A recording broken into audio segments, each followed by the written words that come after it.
SER Podcast. Hola, soy Javier Ruiz y esto es Hora 25 de los negocios. Hoy, el nuevo impuesto para las empresas, nuevo impuesto de sociedades. Respecto al impuesto de sociedades, lo que va a hacer el Gobierno es adaptarse al consenso internacional, a las recomendaciones de la OCDE, de la Comisión Europea, de tal manera que estableceremos un mínimo del 15% en el impuesto de sociedades. Y ello sin perjuicio de que, como saben todos ustedes también, hay una reforma fiscal en curso que se está estudiando por un comité de expertos, que ellos en su momento tendrán que adoptar un informe y tendrán que hacer recomendaciones al Gobierno, y el Gobierno estudiará, es por supuesto, el anuncio del Ejecutivo. El ministro de Presidencia, Félix Bolaños, anunciaba. Se incluye esta cifra. Se incluye una cifra del 15% en el nuevo proyecto de presupuestos. Un suelo por debajo del cual nadie podrá pagar. Y eso afecta sobre todo a las grandes corporaciones que, con deducciones, con desgravaciones varias, consiguen pagar a tipos muy inferiores a ese 15%. Jordi Fábrega, ¿qué tal? Muy buenas noches. Hola, buenas noches. De momento el 15% se fija como suelo. Sí, los presupuestos del año que viene irán acompañados de ese suelo, de ese nuevo tipo mínimo del 15% en el impuesto de sociedades. Esto supone, como decías, que ninguna empresa en España podrá pagar menos del 15%. No se toca el tipo más común del impuesto de sociedades, que es el del 25% para las empresas en general, el 30% para entidades financieras, pero sí se fija este suelo para evitar que, aplicando desgravaciones, reducciones por doble imposición, amortizaciones, deducciones, al final hay empresas que paguen menos del 15%. Esto es lo que ocurre ahora y ocurre especialmente entre las grandes compañías, que son las que tienen más margen para hacer este tipo de ingeniería. Lo que hará el Gobierno es aplicar ya una medida que tenía comprometida. De hecho, está redactada en el pacto de Gobierno que llevó a Pedro Sánchez a la Moncloa, pero se ha ido posponiendo y, de hecho, en los últimos meses los ministerios de Hacienda y de Asuntos Económicos habían dicho que se posponían los cambios en los impuestos hasta conocer el resultado del informe del comité de expertos, al que se ha encargado que haga una propuesta de reforma fiscal completa. Será en febrero cuando estos expertos publiquen el resultado de su informe, pero tanto PSOE como Unidas Podemos, para desencallar los presupuestos, han acordado adelantar la entrada en vigor de ese tipo mínimo del 15% en el impuesto de sociedades para todas las empresas. ¿Qué significa un 15% de suelo? Y sobre todo, ¿dónde está ahora mismo el tipo? ¿Qué dicen las cifras y qué dice el debate?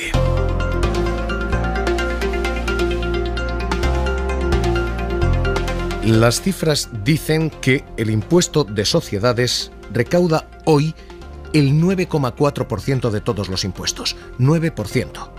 Hace apenas una década era el 25%. Es decir, antes las empresas aportaban 1 de cada 4 euros que se recaudan. Hoy apenas es 1 de cada 10. Esto es lo que ha ocurrido en los últimos años. Se ha recuperado la facturación de las empresas, se ha recuperado el beneficio de las grandes corporaciones, pero no se ha recuperado su contribución fiscal. De hecho, pagaron 17.629 millones de euros el pasado año. Es literalmente un nivel semejante al que se pagaba en el año 2014 y es un 50% menos de lo que se pagaba en 2007. El impuesto de sociedades pesa sobre las pequeñas empresas, pero empieza a no pesar cuando las empresas ganan tamaño, y eso es lo segundo que dicen los datos. El impuesto de sociedades lo pagan empresas que ganan y tienen beneficios y volúmenes de negocio de hasta 10 millones de euros. Las empresas que venden hasta 10 millones de euros soportan tipos de en torno al 20%. Cuando las empresas despegan de ese umbral, cuando venden más de 10 millones de euros, su tipo impositivo es del 11%. Cuando venden más de 1.000 millones, su tipo impositivo es del 5,4%. Así que a mayor tamaño, menor peso, menor contribución. Y esto es lo que dicen los datos. Antonio Garamendi, COE, la patronal, responde: si se sube esta factura, se va a impedir el dinamismo empresarial, decía. Se está publicando, el Instituto de Estudios Económicos publicará dentro de poco también, que la media de esas empresas, tanto que se dice del IBEX, pues está en el 18%, 16-17%, ¿no? Y luego hay algo que nos preocupa, y es que precisamente se está castigando o se va a castigar la internacionalización y la innovación, que son justamente dos de las claves más importantes para que este país funcione. Y ese es el argumento y la cifra que aportan las grandes compañías. Están deduciéndose más y desgravándose más porque están invirtiendo más en I+D, porque están invirtiendo más en cuestiones de sostenibilidad. Eso es lo que aminora, dicen las grandes empresas, su factura fiscal. Esto es lo que dicen las cifras y esto es lo que plantea el debate, si han de pagar más o menos.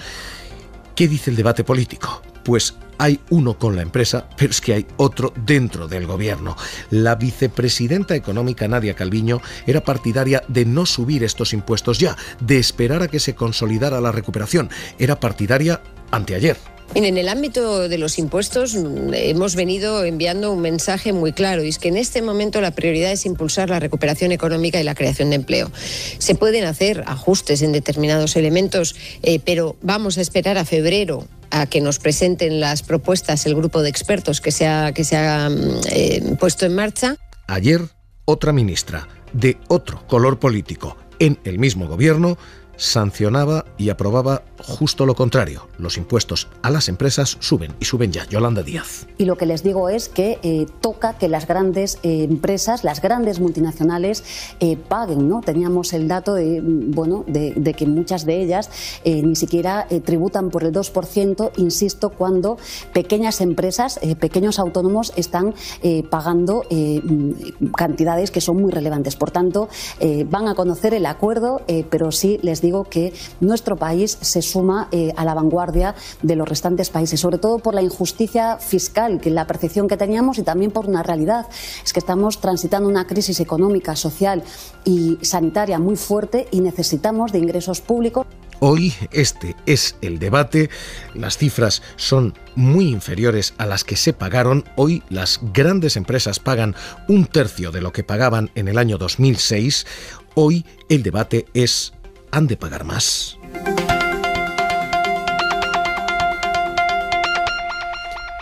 Y la respuesta es distinta en función del tamaño de las empresas. Probablemente las pymes, probablemente las empresas medianas están soportando esas cargas fiscales. Les insisto, una empresa con un volumen de negocio de 4 millones de euros paga un 20,47% de tipo de impuestos según los datos de Hacienda.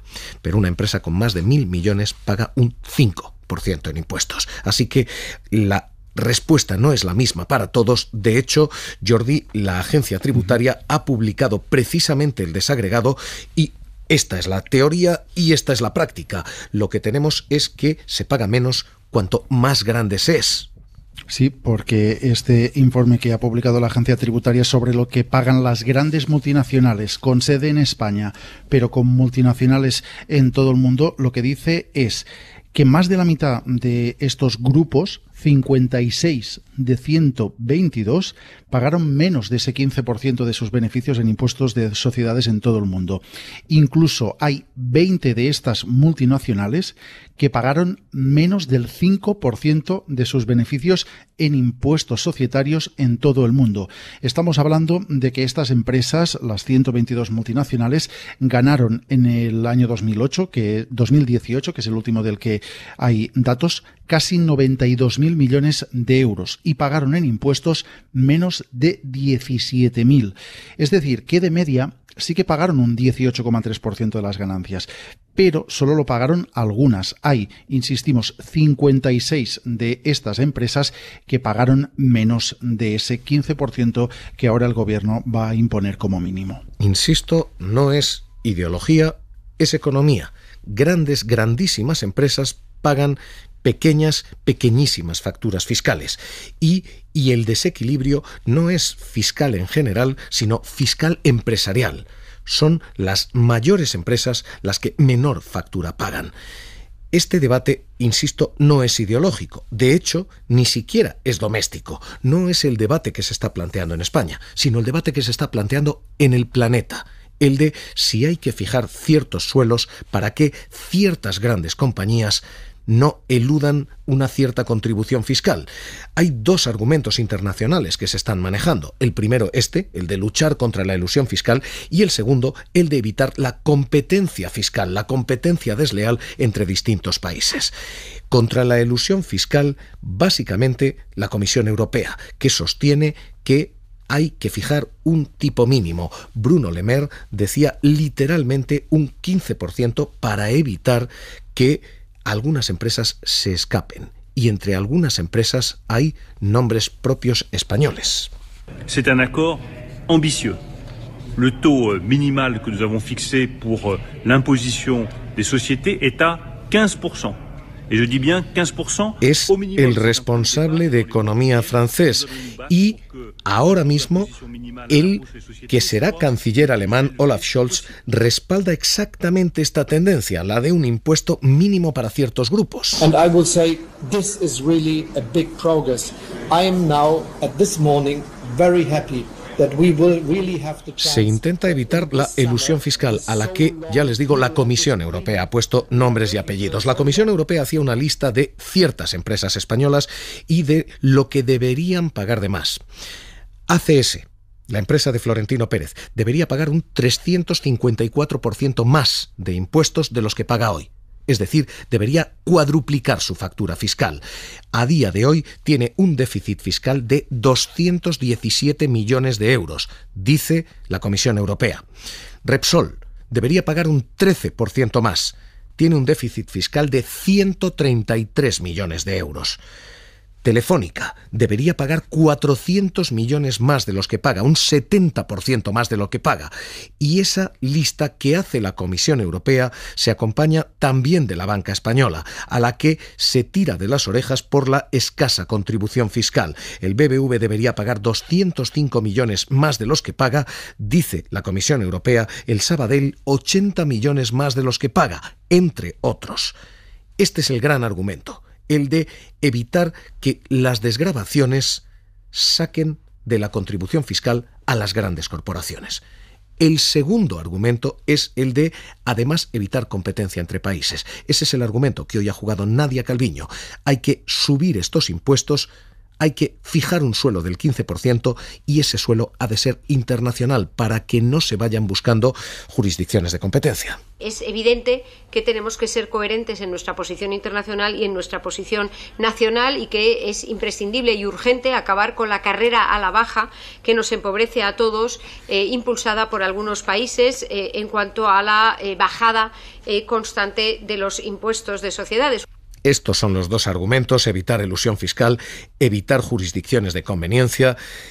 Y la pregunta ahora es si esto va a surtir efecto primero y si esto va a frenar el crecimiento después. Economistas frente a la crisis. José Moisés Martín, ¿qué tal? Muy buenas noches. Hola, buenas noches. El consenso de que hay que reformar el impuesto de sociedades está hecho, el suelo en el gobierno fijado en este 15%, y la pregunta es, ¿esto nos frena la recuperación? ¿Este es el momento? Bueno, yo diría que no es el momento de hacer grandes subidas de impuestos, ¿no? Y esto lo hemos dicho en la medida en que todavía estamos en una situación relativamente frágil, ¿no?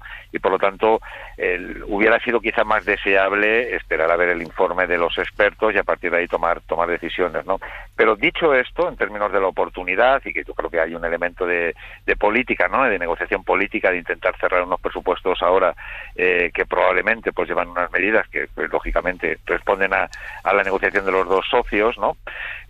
Quizás lo más relevante sea darnos cuenta de que efectivamente la medida que se ha puesto en marcha, que se está planteando poner en marcha, es una medida que va en la dirección de los acuerdos internacionales que se han estado negociando durante todo el año 2021 y años anteriores, para fijar un suelo mínimo a las contribuciones, sobre todo de las grandes multinacionales, las que tributan y ejercen, digamos, su actividad económica en diferentes jurisdicciones fiscales y sacan ventaja de ello, y al final tributan muy poco, ¿no? Porque toman, digamos, ventaja de lo que tributan en un sitio y en otro, ¿no? Y por lo tanto yo creo que va en la dirección positiva. en mi opinión, creo que hubiera sido más interesante o más prudente a lo mejor pensar en un modelo en el cual hubiera sido una introducción progresiva y esperar que la recuperación se hubiera afianzado más, pero en cualquier caso va en la buena dirección. El cuadro y las cifras que maneja la agencia tributaria es que esto solo afectaría a empresas que tienen volúmenes de negocio por encima de los 60 millones de euros. ¿Estamos hablando de una medida que va a afectar a todas las empresas o que va a afectar solo a grandísimas empresas? Bueno, lo cierto está en que va a afectar sobre todo a aquellas empresas que tienen capacidad de hacer una planificación fiscal que las sitúa por debajo del promedio de lo que pagan las pequeñas y medianas empresas. Eso es evidente y para eso tienes que tener un tamaño y tener sobre todo presencia en varios países, que es lo que te permite, digamos, esto que llamamos la erosión de la base fiscal, es decir, pasando de un sitio a otro los beneficios de manera que termines pagando impuestos en aquel país donde menos impuestos haya, ¿no? Esta es la clave de la negociación internacional que hay y efectivamente son estas grandes empresas, sobre todo las que tienen presencia internacional, las que pueden jugar a hacer este tipo de movimientos para evitarse pagar facturas fiscales que serían, por otro lado, más justas, ¿no? Porque las equipararían a lo que están pagando las pequeñas y medianas empresas. Esto en cuanto al qué se hace, si se sube o no y si este es el momento de subir o no. El cómo se hace ha dejado ciertas, dudas en el aire. La ministra María Jesús Montero aclaraba cómo se hace. No se va a gravar, decía ella, el beneficio, sino que se va a gravar literalmente esto. Decía usted que dónde se va a aplicar o sobre qué se va a aplicar ese 15%. Pues le contesto con mucha claridad, señoría, sobre base imponible. Espero que al menos de eso ustedes se alegren. La cuestión y el debate había sido gravar beneficios o gravar volumen de negocio. Hubiera chirriado gravar volumen de negocio. No, grabar volumen de negocio yo creo que no tiene ningún sentido, porque efectivamente una empresa puede tener un gran volumen de negocio y luego tener unos márgenes muy pequeños, ¿no? Por lo tanto, porque es un modelo de negocio no da para más, ¿no? Yo creo que eso se aplica fundamentalmente a las empresas digitales, donde sí que efectivamente tenemos otro modelo de ver cuál es el valor que generan, no tanto por los beneficios que hay en el país, sino por cuál es su volumen de negocio, pero ese es otro debate, es el debate del impuesto digital. En términos de los impuestos, digamos, para las empresas que no tienen estas características, lo lógico es gravar sobre beneficios y hacer que la base imponible se acerque cuanto más mejor a los beneficios reales que tienen las compañías. Hay una última cuestión y es paraísos fiscales. Estamos conociendo los papeles de Pandora, hemos conocido antes otros distintos informes que son de particulares, pero lo cierto es que la Unión Europea ha simplificado su lista y la ha menguado. Hay paraísos fiscales que han dejado de serlo de la noche a la mañana, siguiendo con jurisdicciones con tipos del 0%. La secretaria del Tesoro americana, Janet Yellen, decía: juntos podemos utilizar un impuesto mínimo global para asegurarnos de que la economía global prospere sobre la base de unas normas de juego más justas en la tributación de las corporaciones multinacionales. Esta jugada de fijar un suelo ¿tiene algún sentido mientras siga habiendo paraísos fiscales?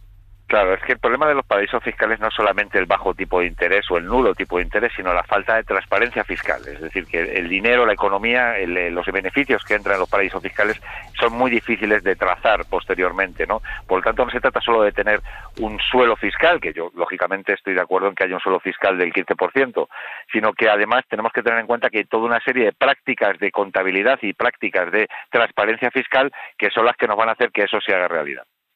Pues José Moisés Martín, Economistas frente a la crisis, gracias por estar esta noche aquí en Hora 25 de los Negocios. Un abrazo. Un abrazo y buenas noches. A esta hora, el debate y el acuerdo. Mañana el Consejo de Ministros lo va a convertir en realidad legal. Suelo de un 15% para el impuesto de las empresas. Hora 25 de los Negocios, seguimos.